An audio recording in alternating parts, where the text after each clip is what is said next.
Bawaslu diberi kewenangan untuk melakukan penyidikan, pemeriksaan. Dan Bawaslu juga diberikan kewenangan untuk melakukan penuntutan dalam rangka menentukan nih, wah ini pelanggarannya ini, maka sanksinya ini. Dan yang terakhir, Bawaslu diberi kewenangan untuk memutuskan. Apakah personil dari Bawaslu ini turut serta dalam pencoblosan? Apakah selama menjabat sebagai ketua Bawaslu pernah mendapatkan intrik, pernah mendapatkan teror, ancaman, dan lain sebagainya? Dan pernah nggak mau disogok gitu?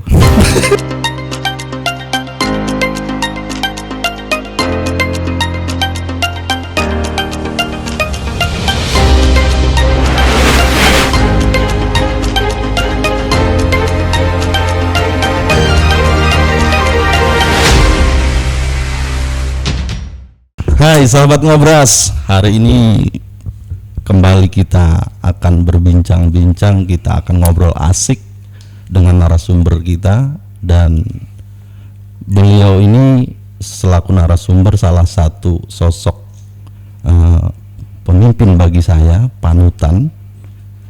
Beliau ini merupakan talenta terbaik Putra Katingan juga. Kalau sahabat Ngobras penasaran, saya juga sudah sangat penasaran, karena seperti yang saya bilang, beliau ini sangat menginspirasi bagi saya. Oke, langsung kita sapa. Biasa ini. Selamat pagi Pak Yos. Ya, selamat pagi Bung Mandau. Oke, akrabnya memang dikenal dengan Pak Yos. Ya. Namun kalau saya sebutkan takutnya kurang lengkap. Pak Yosapat Kawung. Betul. Nah, untuk idealnya supaya tidak salah, saya persilahkan untuk menyapa dan memperkenalkan diri dulu kepada sahabat Ngobras. Baik, terima kasih Bung Mandau. Sahabat Ngobras, dan juga saya mohon izin untuk menyapa juga sahabat Bawaslu. Oke. Yang ada di Katingan lah, dimanapun berada, selamat pagi. Salam sejahtera untuk kita semua. Tadi sudah disampaikan untuk memperkenalkan diri. Saya biasa disapa atau dipanggil dengan sebutan singkat. Jadi boleh Pak Yos, boleh Bang Yos, atau boleh Yos. Nah, gitu. Jadi tergantung nanti yang senyamannya menyapa saya. Baik.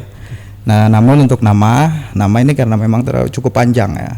Jadi Yosafat Erik Taufia Kawung. Jadi lebih nyaman, lebih singkat disapa Yos. Dan kemudian saat ini kebetulan kita dipercaya sebagai Ketua Bawaslu Kabupaten Katingan untuk periode 2018 sampai 2023. Jadi memang sudah mau memasuki akhir masa jabatan nih sebetulnya.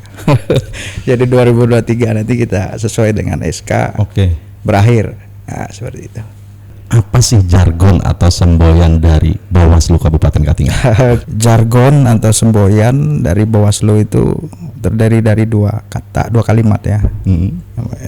Bisa saya praktekkan ya? Boleh. Bersama rakyat awasi pemilu, bersama Bawaslu tegakkan keadilan pemilu. Wes. Terima kasih luar biasa Pak Yos. Nah, terlebih dulu saya ucapkan terima kasih Bang atas waktu kesempatannya yang sudah bersedia memenuhi undangan untuk hadir di Ngobras ini. Tentunya kita akan berbicara banyak nanti tentang apa sih Bawaslu, tupoksinya bagaimana, terus perannya, dan seterusnya. Nah, yang pasti kita berbicara di sini memberikan informasi yang positif, yang baik, mengedukasi juga untuk masyarakat Katingan dan umumnya ya Indonesia. Betul. Baik, menjabat sebagai Ketua Bawaslu Kabupaten Katingan, dan tadi dikatakan tidak lama lagi secara estimasi waktunya akan berakhir pada tahun 2023. Namun saya berharap boleh lagi nih ibaratnya incumbent. Sebetulnya sesuai ketentuan boleh, karena kita baru satu periode menjabat. Lanjutkan. Mudah-mudahan masih bisa dipercaya. Oke, baik Bang. Kalau kita berbicara Bawaslu, bukan berarti kita tidak memahami, namun perlu penjelasan apa sih Bawaslu itu. Betul. Kalau bisa dijelaskan. Oke, Bawaslu atau Badan Pengawas Pemilu, ya, itu adalah salah satu lembaga penyelenggara pemilu selain KPU. Iya. Sesuai ketentuan di peraturan Undang-Undang 7 2017 itu menyebutkan bahwa penyelenggara pemilu itu terdiri dari Bawaslu, KPU dan DKPP, Dewan Kehormatan Penyelenggara Pemilu. Ada 3. Nah, kemudian Bawaslu ini memang dibentuk dalam rangka untuk melaksanakan fungsi pengawasan pada seluruh tahapan penyelenggara pemilu. Kalau boleh saya sedikit bercerita mengenai sejarah. Banyak juga nggak apa-apa, Bang. Jadi banyak juga biar masyarakat lebih. Karena saya gini, mungkin banyak yang tahu Bawaslu, tapi sedikit mungkin yang mengenal, kan seperti itu. Betul. Kalau kita tahu itu kan ya cukup kita baca profil, kita baca informasi, kita sudah tahu. Tapi kalau mengenal ya tentu kita akan lebih banyak berdiskusi, berkomunikasi, tentu kita bisa saling mengenal. Untuk memahami lebih dalam. Nah, kalau kita bicara mengenai sejarah, ini singkat saja saya sampaikan bahwa di Indonesia pengawas pemilu itu baru ada itu sekitar era tahun 80-an. Dan saat itu menggunakan nama Panitia Pengawas Pelaksana Pemilu. Jadi Panwaslak Pemilu. Nah, itu. Kemudian seiring berjalannya waktu hingga sampai masa reformasi, disitulah kemudian nama lembaga ini kemudian berubah dari Panwaslak Pemilu menjadi Panwaslu. Jadi Panwaslu ini kemudian dari tingkat RI, provinsi, kabupaten sampai tingkat kecamatan sama namanya Panitia Pengawas Pemilu. Panwaslu yang lebih dikenal. Nah, kemudian juga seiring perkembangan dari tahun ke tahun, dari pemilu ke pemilu, kemudian pelan-pelan lembaga ini kemudian berubah bentuk lembaganya dari panitia yang sifatnya ad hoc, kemudian secara berjenjang mulai dari RI, provinsi, kabupaten dan seterusnya menjadi badan.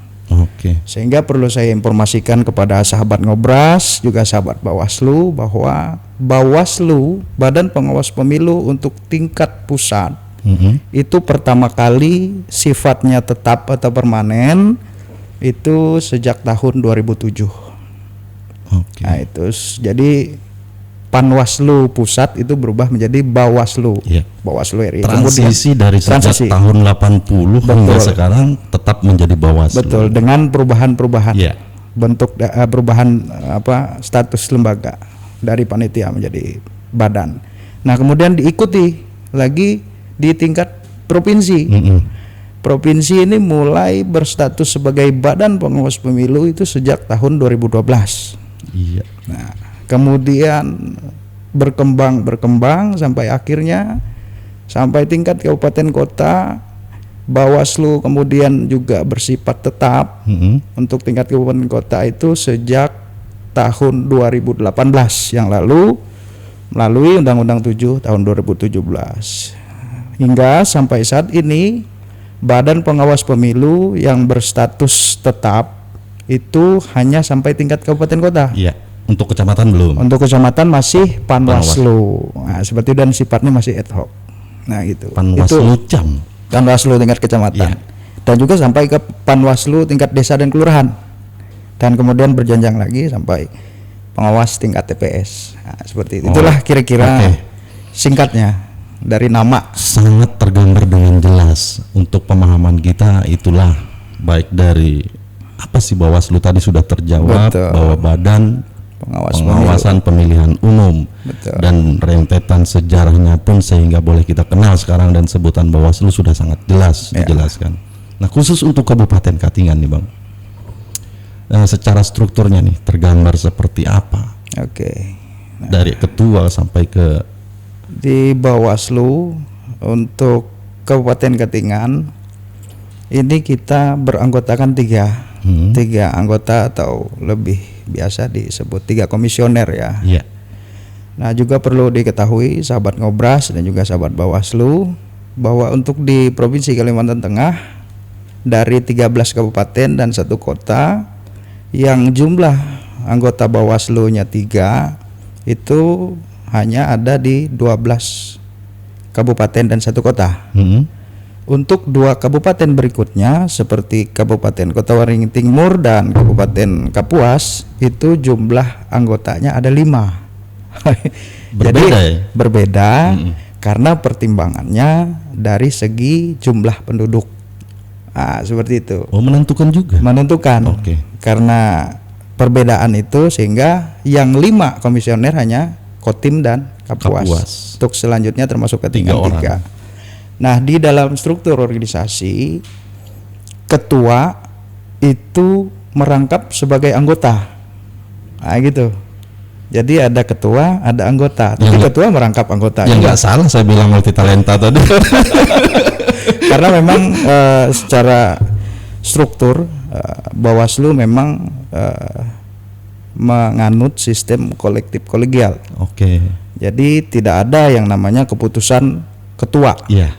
Yang ada itu adalah keputusan anggota Bawaslu, dan keputusan paling tertinggi di Bawaslu itu adalah di rapat pleno. Iya. Nah kemudian struktur selanjutnya selain ketua dan anggota, kemudian masing-masing dari anggota ini itu diberikan tanggung jawab untuk memegang divisi. Jadi baik ketua maupun anggota yang lain diberikan tanggung jawab divisi. Nah di Bawaslu ini ada 3 divisi yang kemudian diampu atau dikoordinir oleh anggota-anggota yang lain. Nah seperti saya misalnya sesuai dengan nomenklatur yang baru Perbawaslu 3 tahun 2022 bahwa ketua wajib memegang divisi sumber daya manusia, organisasi, pendidikan dan pelatihan, dan data dan informasi. Banyak sekali. Jadi singkatnya divisi itu adalah divisi SDMO Diklat Datin. Gitu. Nggak bisa saya sebutkan. Saking banyak. Ya. Oke. Nanti mungkin kalau memang ini kita bisa nanti buka di website Bawaslu dan segala macam, itu lebih lengkap lagi informasinya.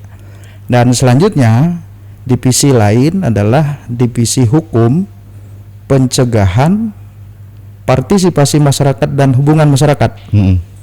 Ini untuk koordinator divisinya adalah Pak Wahyuni. Dan selanjutnya divisi yang ketiga, divisi penindakan pelanggaran dan penyelesaian sengketa.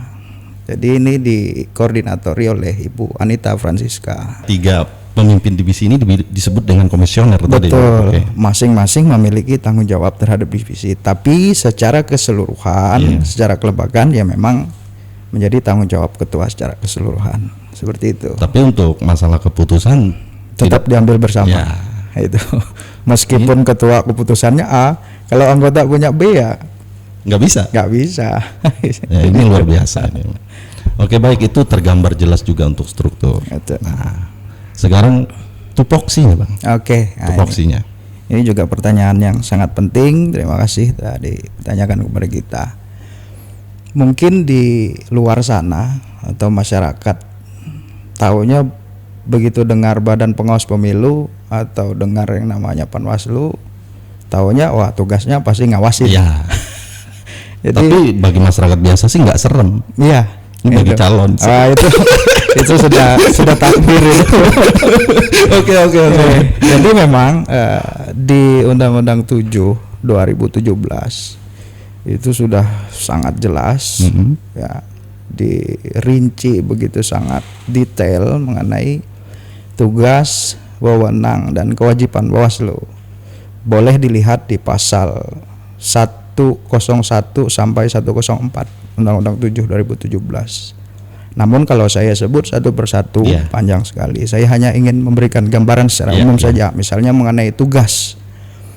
Jadi kalau tugas Bawaslu secara keseluruhan, khususnya Bawaslu Kabupaten Katingan, adalah melakukan pencegahan dan penanganan di wilayah Kabupaten Katingan terhadap misalnya pelanggaran terhadap ketentuan peraturan perundang-undangan yang mengatur mengenai pemilu.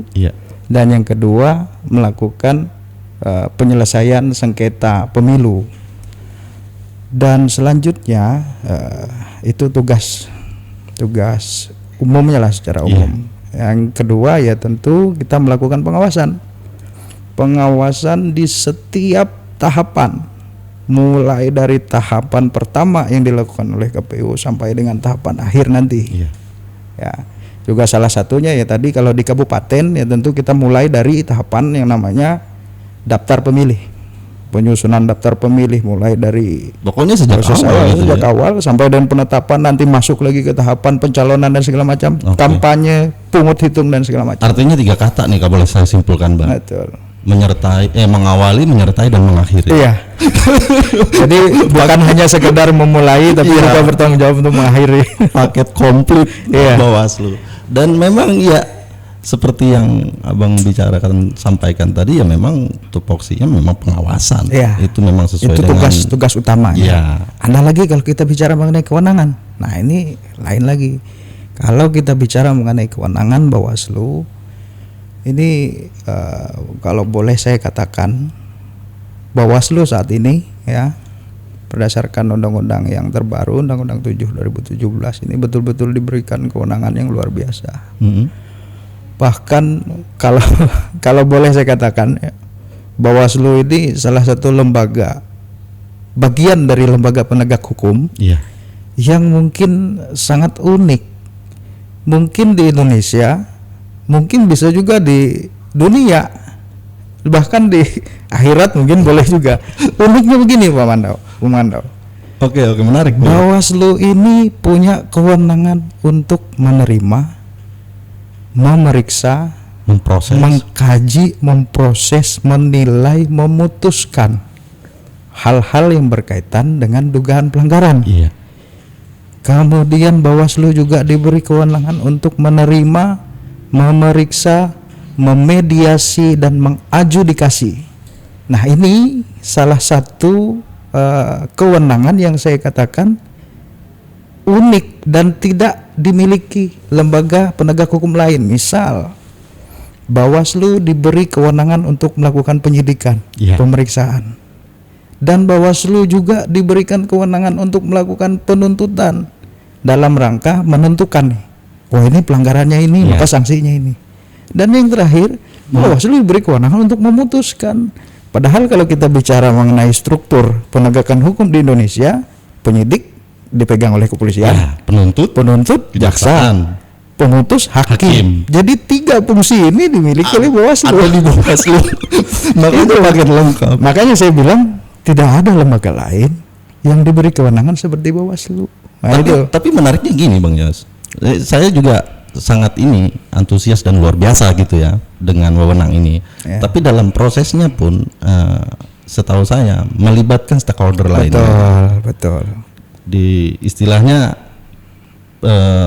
titik spotnya di Bawaslu, namun untuk perangkatnya di situ ada kepolisian, ada kejaksaan juga. Betul. Nah, itu bagian dari prosesnya penegakan hukum. Nah, kalau kita sudah masuk dalam proses awal tadi, kita sudah menerima, kemudian kita kaji, kemudian kita periksa, dan kemudian kita putuskan. Memenuhi unsur lah. Pada saat kita putuskan, misal kita bicara mengenai pelanggaran pemilu, belum masalah sengketa ya. Kita misalnya kita putuskan, oh ini ternyata pelanggarannya adalah administrasi, maka kita akan merekomendasikan kepada KPU untuk melakukan tindak lanjut. Apabila kemudian dalam hasil kajian kita kemudian melihat atau menemukan, wah ini pelanggaran tindak pidana, maka sesuai dengan ketentuan, Bawaslu tidak bisa melakukan proses ini sendiri, ya, karena memang kita ada sentra gakumdu yang memang dibentuk dalam rangka untuk menyelesaikan kasus-kasus atau pelanggaran-pelanggaran khusus pelanggaran pemilu. Di situ ada kepolisian, ada kejaksaan. Nah, itulah proses itu berjalan. Kita katakan bahwa ini sudah memenuhi unsur dan menurut kita ini merupakan pelanggaran tindak pidana, maka kemudian kita serahkan kepada pihak kepolisian untuk menindaklanjuti. Nah, begitu seterusnya sampai kejaksaan, sampai akhirnya nanti diputuskan di pengadilan. Dan selanjutnya kemudian kalau kemudian hasil kajian atau keputusan Bawaslu itu merupakan pelanggaran kode etik, Bawaslu juga tidak bisa menyelesaikan itu. Bawaslu akan merekomendasikan kepada DKPP. Begitu juga kalau kemudian hasil dari kajian Bawaslu bahwa itu merupakan pelanggaran sengketa. Nah, ini yang menarik. Kalau bicara mengenai penyelesaian sengketa, ini memang selesainya 100% di Bawaslu. Karena penyelesaian sengketa itu berbeda prosesnya seperti penanganan pelanggaran. Kalau kemudian hasil kajian tadi itu merupakan sengketa pemilu, maka Bawaslu melalui regulasi yang sudah mengatur mengenai penyelesaian sengketa pemilu akan melakukan proses-proses itu. Ada yang namanya proses mediasi. Nah, ini juga menarik. Proses mediasi, intinya dalam proses mediasi itu Bawaslu menengahi dua pihak yang bersengketa ini. Kemudian saya potong nih Bang. Kalau di reskrim itu restoratif justice. Ya, restoratif justice betul. Mirip-mirip, tapi bahasanya memediasi. Mediasi ini betul-betul kita sebagai penengah. Kita tidak bisa memberikan keputusan A, tidak bisa memberikan keputusan B. Keputusan itu murni pihak yang bersengketa. Kalau kemudian melalui mediasi tidak dicapai satu kesepakatan, maka sesuai dengan ketentuan Bawaslu akan melalui proses adjudikasi. Nah, disitulah Bawaslu kemudian memiliki kewenangan untuk memutuskan terhadap sengketa yang diajukan kedua belah pihak ini. Kedua belah pihak. Jadi itulah beberapa kewenangan yang dimiliki oleh Bawaslu. Dan terakhir mengenai kewajiban. Jadi kita selain kita bicara mengenai tugas, ada kewenangan, ada juga kewajiban. Salah satu kewajiban Bawaslu adalah berlaku adil dalam hal melakukan penegakan hukum kepada siapapun, tidak pandang dia orang terpandang atau orang biasa. Jadi kita wajib di mata hukum sama semua harus sama di mata hukum. Dan yang kedua yang menarik, kewajiban Bawaslu adalah mengoptimalkan upaya untuk meningkatkan partisipasi masyarakat. Nah, ini juga salah satu upaya kita memberikan edukasi politik, pendidikan politik melalui beberapa media yang bisa kita manfaatkan. Salah satunya melalui ngobrol asik di Polres Katingan. Nah, itu nggak salah dong undang. Nggak salah, tepat sekali. Terima kasih Ketua Bawaslu. Oke, baik, begitu jelas tupoksinya Bawaslu. Makanya sederhananya saya simpulkan tadi 3 kata. Dari mengawali, menyertai, bahkan sampai mengakhiri. Betul. Semua leading sektornya ada di Bawaslu terkait dengan masalah pemilihan umum tentunya. Jadi berbicara dengan tugas pokok tentunya melibatkan wewenang, kewajiban juga demikian. Tapi ngomong-ngomong masalah hak secara kesejahteraan terpenuhi kan Pak? Ya udah pasti lah. Dimanapun namanya kita kerja, ya pasti adalah. Nanti kalau nggak saya tanyakan dikira betul-betul sosial ya. Berarti pemerintah kita juga peduli. Betul. Gitu kan. Artinya memang segala sesuatu yang sudah ditentukan untuk kemajuan bersama ya harus seimbang lah. Betul. Artinya luar biasa, salut buat Bawaslu. Nah, baik, saya sedikit menarik ke keterangan yang tadi, bahwa Bawaslu itu berhentinya di tingkat kabupaten atau kota. Nah, untuk sistem di kecamatan itu masih dengan sebutan Panwas. Betul. Dan statusnya masih ad hoc juga. Itu. Tapi rekrutmennya melalui Bawaslu.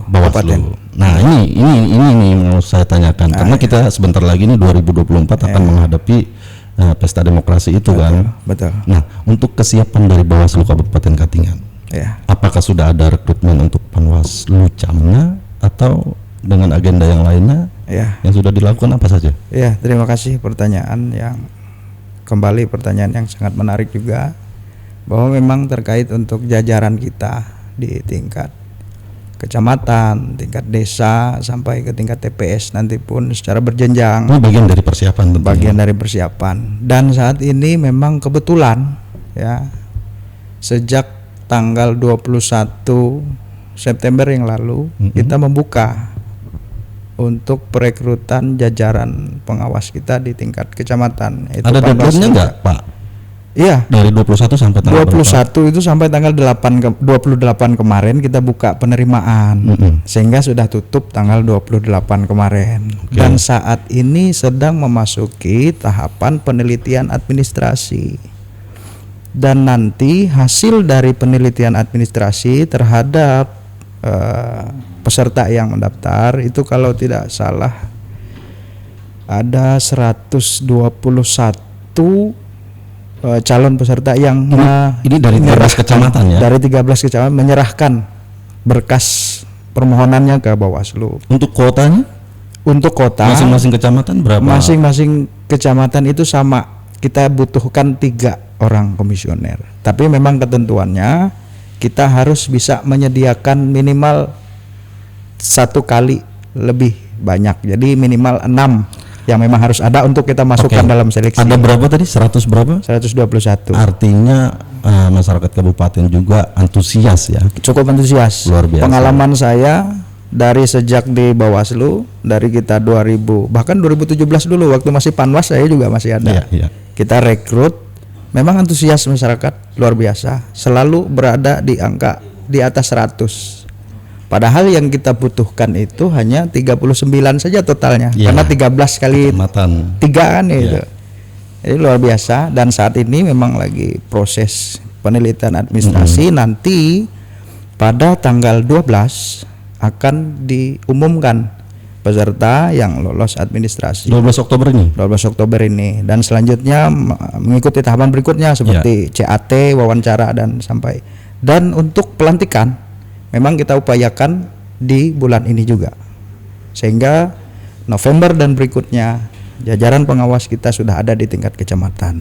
Oke. Begitu juga harapan kita untuk perekrutan di tingkat desa dan seterusnya nanti terus berjalan sesuai dengan tahapan. Oke. Itu. Ini menarik nih, panjang nih ceritanya. Panjang. Karena kita sudah sering banjir, maka di atas meja ini juga sudah tersedia air. Monggo kita seruput dulu kopi kompres ini, Bang. Oke. Panjang nih cerita kita nih. Luar biasa. Kalau sudah seruput kopi ini ini biar nggak salah paham. Jadi kita lanjut nih, Bang ya.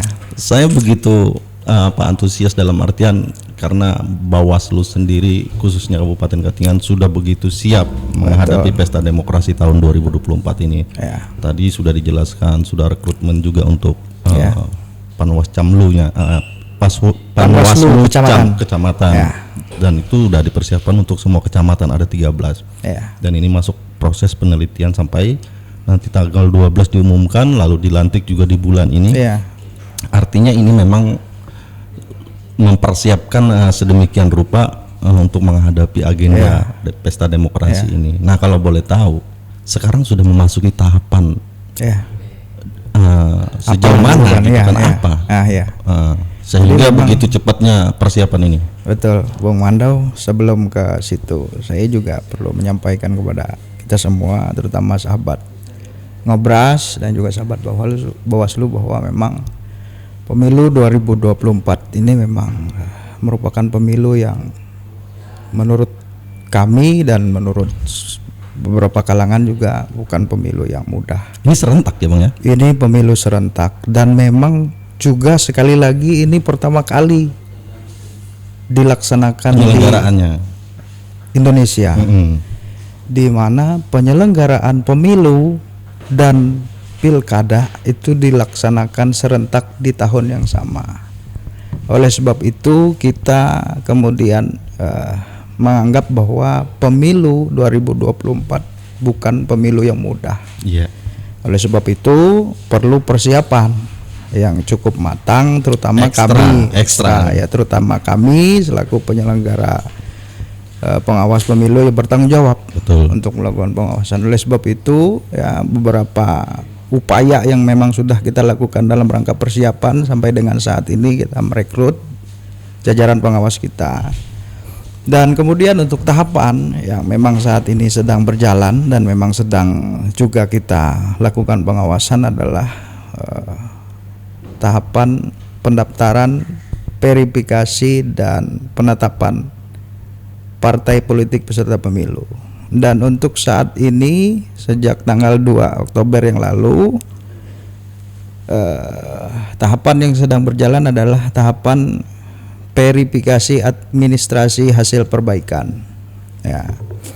Dan biasanya Bawaslu memang sebelum tahapan itu dimulai, Bawaslu tentu melakukan upaya untuk ya, meminimalisir adanya dugaan atau terjadinya pelanggaran di setiap tahapan. Oleh sebab itu sebelum memasuki tahapan ini kemarin kita sudah menginventarisir. Ini yang saya bilang mengawali tadi. Nah itu kita inventarisir dulu potensi-potensi masalah sehingga rambu-rambunya sudah ada. Ya, Bawaslu dalam rangka melakukan pengawasan jelas mengikuti rambu-rambu sesuai koridor sehingga dari awal kita sudah tahu potensi bahwa ini bisa terjadi. Maka di awal sudah kita antisipasi itu. Nah, potensi yang bisa terjadi pada saat tahapan ini adalah adanya nama masyarakat yang bisa saja dicatut untuk menjadi anggota partai politik, padahal masyarakat itu tidak mengetahui. Nah, ini salah satu potensi yang bisa saja terjadi. Oleh sebab itu kami selalu menyampaikan kepada masyarakat, kami selalu menghimbau kepada masyarakat bahwa perhatikan data identitas diri Anda ya, jangan sampai disalahgunakan oleh orang. Betul. Nah, bagaimana caranya untuk kami bisa tahu apakah kami kemudian masuk dalam SIPOL ya, sistem informasi partai politik yang ada di partai politik menjadi anggota partai politik? Bisa. Ada caranya, ada linknya, dan link ini memang link resmi KPU. Masyarakat tinggal ketik NIK ya, kemudian di situ kelihatan nanti kalau kita memang tidak masuk SIPOL berarti kita keterangan di situ aman. Tapi kalau kita masuk, keterangannya di situ kita sebutkan Anda terdaftar dalam SIPOL. Kalau masyarakat merasa bahwa dia bukan anggota partai politik dan tidak pernah sama sekali menjalin komunikasi dengan partai politik, dia bisa mengajukan keberatan. Keberatan proses itu ada di KPU. Jadi intinya masyarakat yang mengetahui dirinya masuk SIPOL, kita himbau nih untuk bisa segera melaporkan, menyampaikan keberatannya kepada KPU. Nanti KPU yang memproses. Nah itu salah satu potensi yang bisa terjadi. Dan memang ada beberapa. Kemarin ada satu masyarakat yang sempat konsultasi ke kita, kemudian kita arahkan untuk diproses di KPU.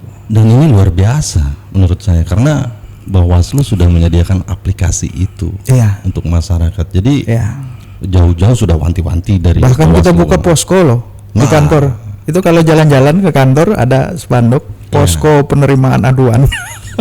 Kemarin saya lihat.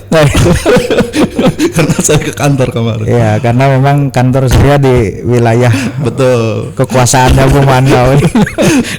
Tapi pindah-pindah. Kenapa pindah-pindah ya memang kita mencari jati diri ya Pak.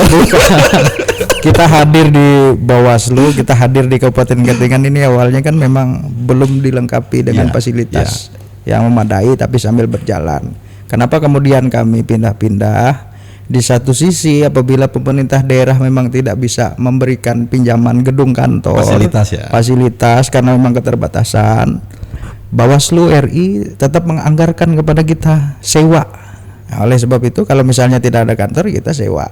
Nah, tapi sekarang tahun 2022 ini berkat perjuangan kita juga, komunikasi kita baik dengan Pemda, ada satu gedung yang menurut kami cukup representatif lah untuk digunakan, sehingga kami mohonkan dan akhirnya dipinjam, dan statusnya saat ini kantor yang baru adalah pinjam pakai dari Pemda. Kami juga mengucapkan terima kasih nih kepada Pak Bupati, kepada pemerintah daerah Kabupaten Getingan begitu besar perhatiannya, peduli peduli bukan untuk Bawaslu, Iya. tapi peduli dalam rangka kita sama-sama mengawal proses ini. Betul. Kan gitu. Nah ini kalau tadi sudah dijelaskan bahwa kita sudah memasuki tahapan yang seperti Bang Yos bilang, bahkan dengan segala kemungkinan ancaman yang terjadi sudah diwanti-wanti juga.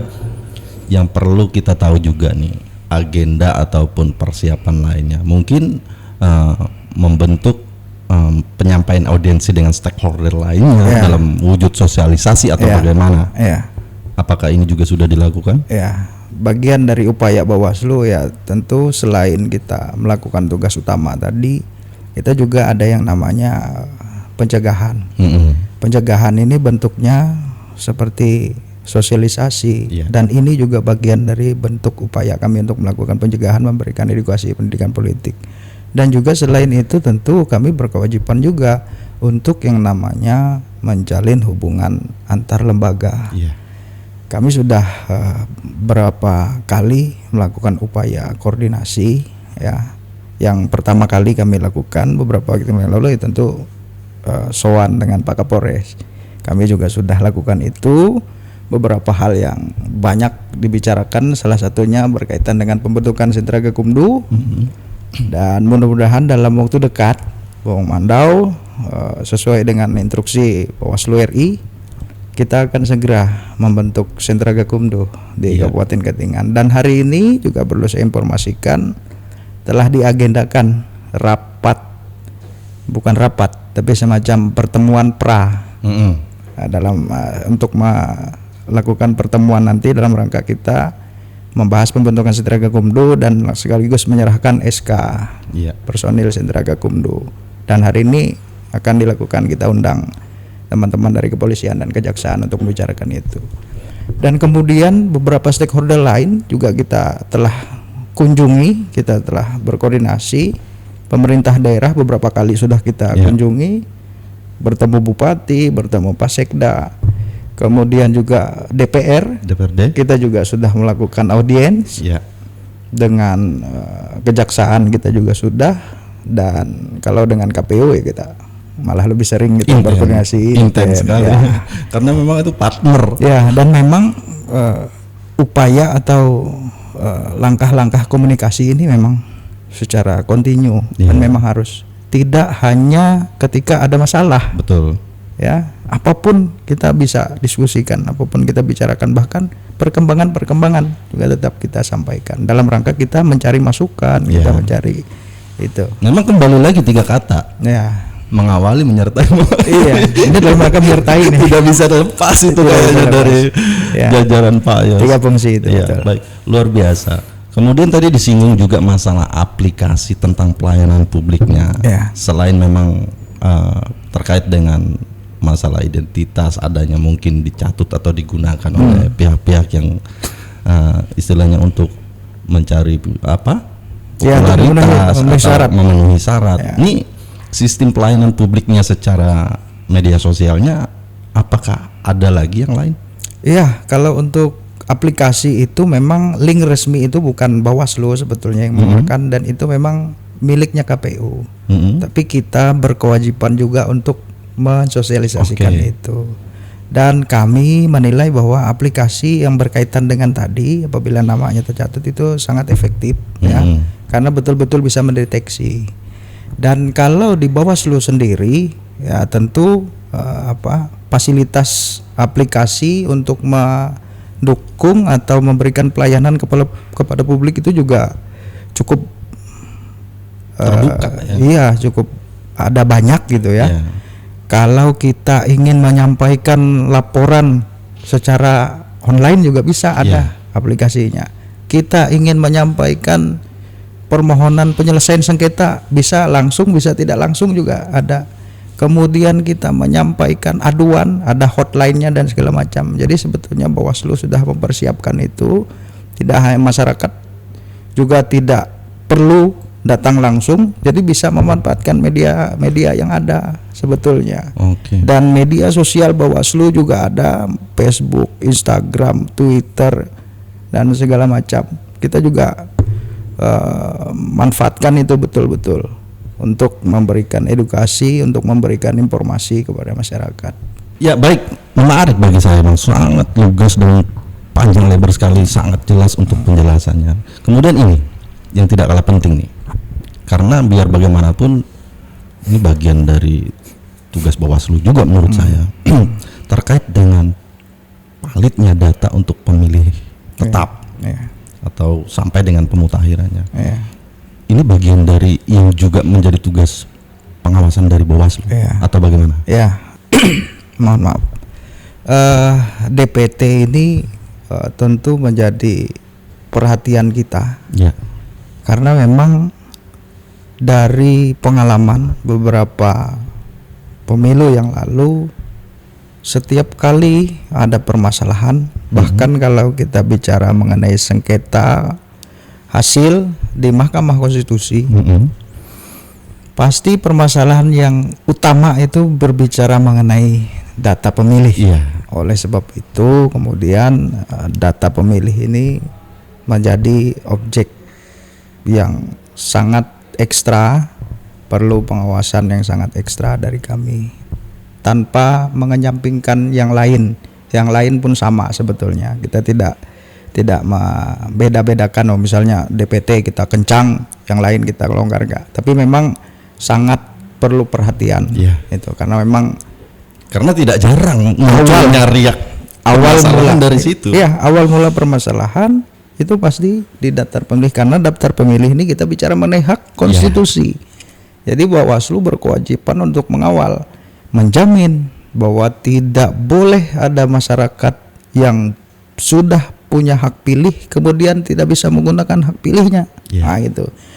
Nah oleh sebab itu berkaitan dengan itu maka upaya yang kita lakukan dalam rangka memastikan validasi dari daftar pemilih ini adalah satu, kita tentu berkoordinasi dengan dinas yang memiliki kewenangan untuk melakukan pendataan data pemilih. Sensus dalam hal ini adalah Dukcapil. Jangan sampai yang udah meninggal juga masuk. Jadi memang di Dukcapil kita harus dapat informasi berapa sih masyarakat kita ini yang potensi, yang memenuhi syarat tentunya. Yang memenuhi syarat dan potensi bisa masuk dalam daftar pemilih. Itu kita harus tahu. Kemudian kita harus pastikan nanti bahwa masyarakat yang memang tidak memenuhi syarat, yang sudah tidak memenuhi syarat itu tidak masuk dalam daftar pemilih. Contoh misalnya tadi yang meninggal dunia, jangan lagi nanti namanya dia sudah meninggal 3-4 tahun atau 10 tahun yang lalu tiba-tiba masuk, nggak update. Dan ini memang permasalahan pasti sering terjadi. Itu sering terjadi.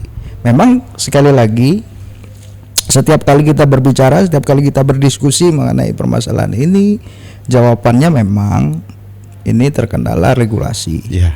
Karena dari Dukcapil mereka tidak akan bisa menghapus seperti itu tidak akan bisa menghapus data itu sepanjang tidak ada pemberitahuan. Tapi mohon maaf nih Bang, kalau boleh ini sepanjang dari upaya pengawasan yang dilakukan untuk sistemnya sendiri, mungkin memang bukan bidang dari Bawaslu sih. Apakah melibatkan dari perangkat desa paling terendah misalnya RT RW untuk mengawal masalah pendataan atau sensus ini, sehingga untuk validnya data itu benar-benar akurat gitu. Sesuai ketentuan. Memang KPU selaku penyelenggara teknis yang berwenang untuk melakukan proses pemutakhiran itu, memang secara ketentuan menyebutkan bahwa memang KPU wajib menjalin komunikasi dan bekerja sama dengan stakeholder tingkat bawah sekalipun, dalam hal ini RT RW. Tapi memang kenyataan ada beberapa yang tidak memaksimalkan itu. Ada yang hanya melakukan pendataan di atas meja dan segala macam, tidak turun langsung ke lapangan. Tapi ini ke depan kita tetap kawal. Mudah-mudahan pada saat proses pemutakhiran data pemilih ini nanti, mudah-mudahan jajaran kita di tingkat desa sudah terbentuk. Amin. Harapan kita seperti itu sehingga proses itu betul-betul bisa kita kawal dan kita bisa pastikan seluruh petugas yang melakukan fungsi itu betul-betul bisa melaksanakan fungsinya dengan baik. Dan di luar dari itu pun upaya yang dilakukan oleh Bawaslu untuk memastikan validasi data itu adalah kita melakukan uji petik. Biasanya kita melakukan uji petik dari data yang sudah masuk, kita uji validasinya. Nah, seperti itu. Jadi kita ambil beberapa komponen, beberapa contoh nama, kita lakukan uji petik. Karena kalau boleh kita bicarakan proses untuk menetapkan DPT ini, menurut saya begitu panjang.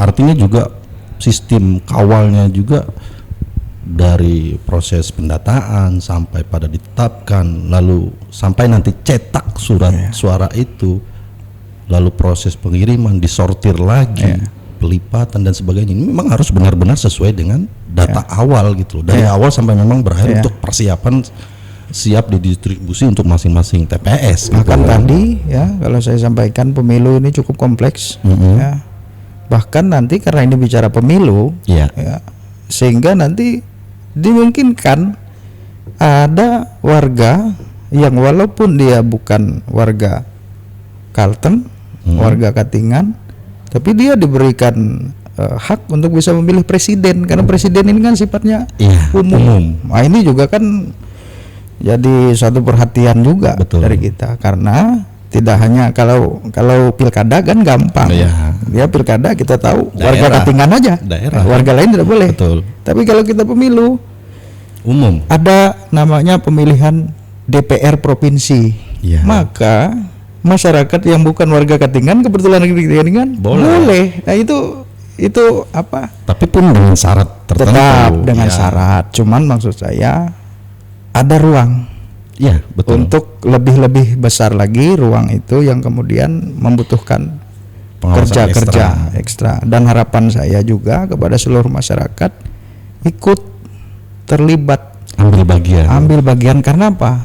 Pemilu ini kan adalah sarana kedaulatan rakyat untuk memilih, menentukan pemimpin ke depan. Ya sederhananya kan pesta demokrasi. Betul. Oleh sebab itu, karena ini adalah sarana kedaulatan rakyat, maka jangan menganggap bahwa setiap kali ada pelaksanaan pemilu maka itu hanya milik Bawaslu, milik KPU, milik pemerintah, milik partai politik. Tidak, tapi milik seluruh masyarakat. Oleh sebab itu saya selalu menghimbau nih, masyarakat ayo ikut dong berpartisipasi. Partisipasi pada saat pemilu itu bukan hanya ketika kita datang ke TPS, kita kasih suara, lalu kita bilang saya sudah selesai melaksanakan kewajiban saya sebagai warga negara Indonesia. Tidak seperti itu. Tapi fungsi-fungsi lain juga boleh diambil, karena hak mutlak dari masyarakat itu kan, hak kedaulatan itu ada di tangan masyarakat. Maka masyarakat boleh melakukan pengawasan, masyarakat boleh ikut melakukan penindakan melalui proses-proses yang ada, kan seperti itu. Ya setidaknya kalau memang menemukan, mengetahui, melihat dan lain sebagainya, boleh menyampaikan ke Bawaslu. Kalau sedikit saya boleh menyinggung masalah itu, ini juga menarik.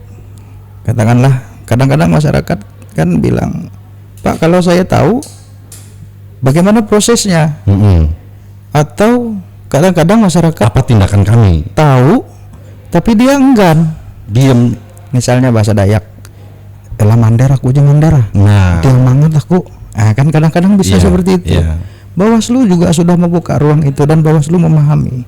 Oleh sebab itu, apabila ada masyarakat yang mengetahui ada pelanggaran, ada dugaan pelanggaran, ada penyimpangan, maka ketika dia enggan untuk identitasnya dibuka, maka dia bisa menyampaikan secara langsung kepada Bawaslu dengan menyampaikan bahwa mohon agar saya tidak dimasukkan atau tidak dipublis, sehingga Bawaslu kemudian mengambil itu sebagai temuan, dan nanti yang menjadi pelapor, yang nanti yang menjadi proses adalah Bawaslu itu sendiri. Yang penting catatannya, informasi yang disampaikan harus valid, ada bukti, kalau bisa ada bukti foto, video, akurat, jelas waktunya, tempatnya di mana, pelakunya siapa. Itu kita yang ambil alih. Masyarakat yang melapor tidak akan Publikasi. diikut sertakan. Nah, itu sebetulnya yang bisa dilakukan oleh masyarakat. Tapi ya itulah Pak Yos ya, kendala kita di lapangan kadang memang ya tidak dipungkiri sering demikian. Ya. Tahu tapi tidak berani. Ya. Nah, mulai sekarang lewat ngobras ini Ya. Pak Yos udah pastikan dijamin masalah privasi Ya. Anda, Kita jamin. dan yang akan mengedepankan itu semua adalah Bawaslu. Bawaslu akan berdiri di depan. Jangan takut, intinya masyarakat kalau menemukan hal yang salah Ya. sesuai fakta, ada bukti, silakan. Ya. Sepanjang itu kemudian bisa dipertanggungjawabkan, bisa kita proses. Apalagi kalau bicara mengenai tindak pidana, ya, maka kalau nanti Bawaslu bawa ke Sentra Gakumdu, ya maka memang harus secara formil dan material terpenuhi agar bisa segera dinaikkan dalam proses penyidikan, kan seperti itu. Ya inilah karena kita memang negara hukum. Betul. Kalau tidak melibatkan stakeholder, masyarakat sampai lapisan terbawah juga akan menjadi kendala bagi kita tentunya ya Pak Yos ya. Betul. Artinya di sini memang kita harus bekerja sama dan sama-sama kita bekerja. Ya. Dan menurut saya jangan takut melakukan hal yang baik. Jangan takut untuk melakukan sesuatu yang benar untuk kita bicarakan demi kebaikan kita. Iya. Kalau didiamin kapan kita bisa baiknya? Ya itu. Berulang kejadian Dan itu ya. masalah itu kan itu aja sebetulnya. Betul. Karena memang tidak ada keinginan untuk kita merubah. Tapi itulah luar biasanya Bawaslu sudah menyikapi dengan begitu luar biasa. Artinya kendala-kendala yang demikian sudah menjamin di sini untuk privasi Anda atau masyarakat. Jangan takut intinya. Jangan takut, betul. Di sini kita menghimbau melalui ngobras ini, kita ajak masyarakat sama-sama kita kawal. Ya. Sama-sama kita tegakkan keadilan. Ya kalau memang sudah menemukan fakta, melihat bukti sesuai dengan itu, silahkan. Karena kadang-kadang Kalau takut ke Payos, ke saya juga nggak masalah. kadang-kadang si pelaku kejahatan ini kan memang dia pintar. Mana mau dia kalau ada Bawaslu kan gitu. Betul. Makanya tadi sudah disinggung di awal, bagi ya kandidat atau calon serem mendengar Bawaslu. Sama aja kalau teman-teman di kepolisian kan ada propos, ada propam kan sama aja. Betul. Aduh jangan. Pasti merasa gak nyaman kan kalau diawasi. Ya, betul. Ya. Tapi selama kita melakukan hal yang benar dan baik, ngapain harus takut? Sama, Bawaslu juga kan ada DKPP, Pak. Betul. Kita juga salah sedikit main di DKPP, wah ada 2, bisa jadi diberhentikan atau diberikan sanksi keras. Nah itu ya karena boleh dikatakan wewenang aja diatur, kalau disalahgunakan ada konsekuensinya dong. Begitu juga masyarakat nih, misalnya menemukan ada jajaran pengawas atau penyelenggara lah, dalam hal ini Bawaslu atau KPU, kemudian diduga tidak profesional, tambahin dong, jangan hanya Bawaslu, KPU, Polri juga. Laporkan. Jangan cuma kita fokus kepada partai politik atau pelaku kejahatan aja. Bawaslu, KPU juga bisa dilapor kalau salah. Polisi juga. Polisi kan juga bisa kan gitu. Kita fair. Kita memang berdiri berdasarkan negara hukum. Jadi ya kita bersama-sama lah kita untuk menegakkan keadilan, kebenaran. Itu yang kita harapkan, karena biar bagaimanapun daerah kita Kabupaten Katingan ini akan menjadi sehat, akan menjadi maju jika kita sudah berdiri di rel yang benar. Segala sesuatunya sudah berjalan sesuai koridor itu. Betul. Harapan kita bersama. Dan ini Pak Yos, sebelum kita akhiri, mungkin bukan hanya saya, banyak masyarakat Katingan mungkin juga bertanya nih. Salah satunya saya mewakili pertanyaan operator saya. Apakah personil dari Bawaslu ini turut serta dalam pencoblosan? Nah, ini mungkin banyak juga masyarakat yang menanyakan ini.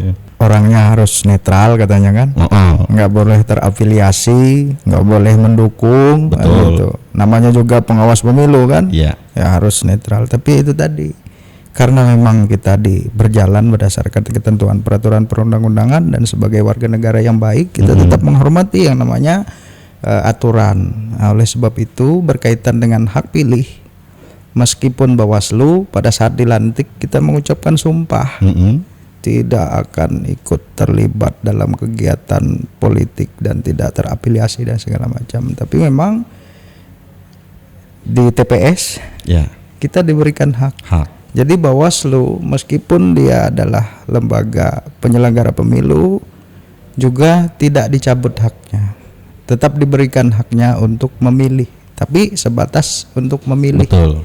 Tidak untuk yang lain. Nah, beda dengan teman-teman kepolisian yang memang diatur di undang-undang ya memang selama aktif sebagai anggota TNI Polri ya memang tidak diberikan hak untuk memilih. Nah, kan itu. gitu. Terjawab sudah. Bawaslu bisa memilih. Tapi yang tahu itu hanya saya dan Tuhan. Nah, jadi ini intinya supaya memang tidak ada persepsi atau opsi pandangan bahwa kok pengawas pemilu bisa nyoblos. Iya. Mana independensi kan gitu. Jadi ini makanya biar tidak salah paham dan ini menurut saya pertanyaan yang sangat penting sebelum kita akhiri. Betul. Terjawab sudah bahwa Bawaslu yang termasuk di dalamnya personilnya boleh melakukan pencoblosan dalam artian memberikan hak. Iya, memberikan hak suaranya. Tapi dalam tanda kutip pengecualian, tidak boleh terlibat. Iya. Nah, baik itu bentuk memberikan dukungan segala macam. Kalaupun ada seperti itu udah pasti DKPP dan saya jamin keputusannya pasti diberhentikan. Jangan sampai. Itu mutlak hanya hak untuk memberikan suara doang. Hak konstitusi. Oke, baik. Menarik sekali. Dan ini Pak Yos ya, sebelum kita akhiri, saya berharap karena tidak lama lagi kan kita sudah melaksanakan pesta demokrasi itu. Sudah berjalan bahkan. Iya, bahkan sudah masuk di tahapan. Tadi sudah banyak dijelaskan panjang lebar. Dari masalah topoksi, penanganan sampai dengan penyelesaian semuanya sudah jelas. Di sini saya mengharapkan Pak Yos selaku Ketua Bawaslu supaya menghimbau, memberikan saran kepada masyarakat Katingan tentunya yang mengedukasi agar dalam pelaksanaannya nanti benar-benar pesta demokrasi ini dapat berjalan sesuai dengan yang seadil-adilnya, sejujur-jujurnya. Ya intinya antusias dari masyarakat juga bisa terlibat aktif gitu kan. Silahkan disampaikan saran pesannya untuk masyarakat Kabupaten Katingan. Singkat saja kepada seluruh masyarakat Kabupaten Katingan, khususnya sahabat Ngobras, sahabat Bawaslu, bahwa tadi sudah saya sampaikan bahwa kalau bicara mengenai pemilu maka itu adalah merupakan sarana kedaulatan rakyat.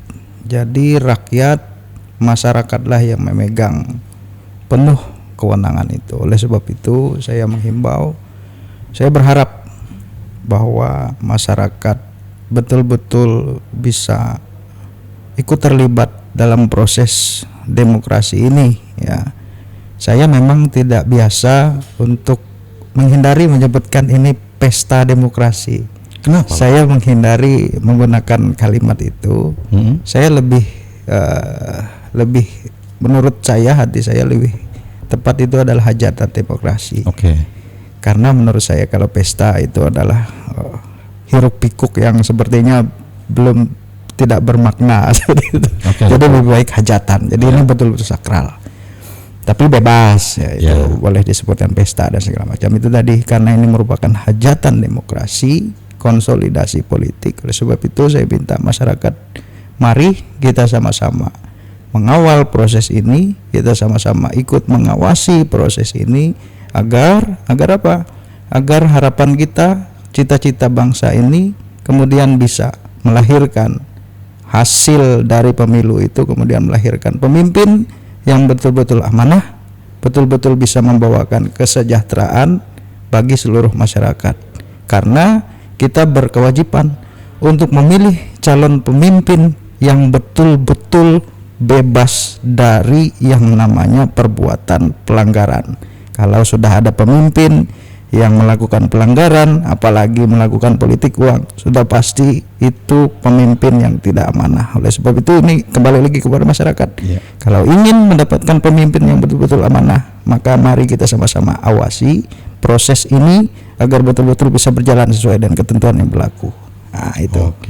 Itu untuk masyarakatnya. Betul. Kemudian untuk yang terlibat, baik ini parpol, objeknya, orangnya, apa harapan dan sarannya? Ini khusus untuk teman-teman partai politik. Saya berharap bahwa segala sesuatu yang berkaitan dengan proses penyelenggaraan ini sebetulnya sudah diatur, sudah ada rambu-rambunya, dan saya yakin dan percaya bahwa para pengurus, para anggota partai politik adalah tokoh-tokoh yang tokoh-tokoh intelektual, dan saya yakin semua sudah menyadari dan mengetahui apa konsekuensi, apa hal yang perlu dilakukan, apa yang hal yang tidak boleh dilakukan. Oleh sebab itu saya berharap kepada teman-teman, mari kita sama-sama ya juga ikut berpartisipasi dalam proses hajatan demokrasi ini dengan satu kata sederhana: ikuti aturan ketentuan yang berlaku. Maka harapan kita terhadap Kabupaten Katingan ini betul-betul bisa terpenuhi, yaitu pemilu yang aman, damai, dan sejuk. Nah, itu. Amin. Artinya bagi para peserta ya bertandinglah secara sportif, jujur. Gitu ikuti saja aturan yang ada. Nah, itu. Baik. Paling terakhir sebelum kita tutup, ya.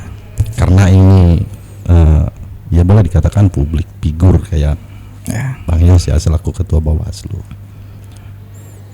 Ini berkaitan dengan topoksi saya sih sebenarnya, untuk memberikan rasa aman. Apakah selama menjabat sebagai Ketua Bawaslu pernah mendapatkan intrik, pernah mendapatkan teror, ancaman, dan lain sebagainya? Dan pernah nggak mau disogok gitu? Maaf nih pertanyaannya Bang. Oke Bang. Jadi memang biar masyarakat tahu juga, bagus pertanyaan itu. Jadi memang selama saya di Bawaslu sejak 2018 ya, 2018 yang lalu sampai dengan saat ini 2022, puji Tuhan saya tidak pernah disogok. Bahkan juga saya belum pernah melihat seperti apa upaya orang untuk melakukan itu, dan itu perlu saya syukuri ya, karena memang selama saya menjadi Ketua Bawaslu, selama saya jadi anggota Bawaslu, saya sampai hari ini tidak pernah disogok.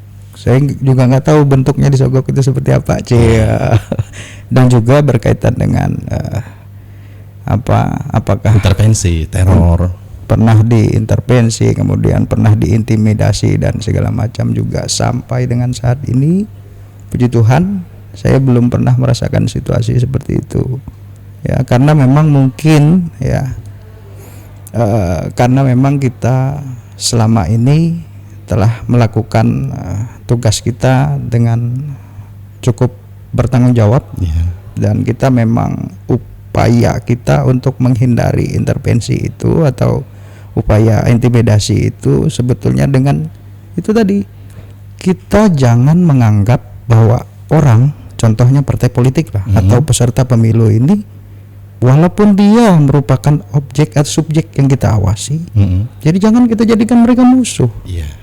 Kita harus bisa menjalin komunikasi, kita harus tetap bisa memposisikan diri kita bahwa mereka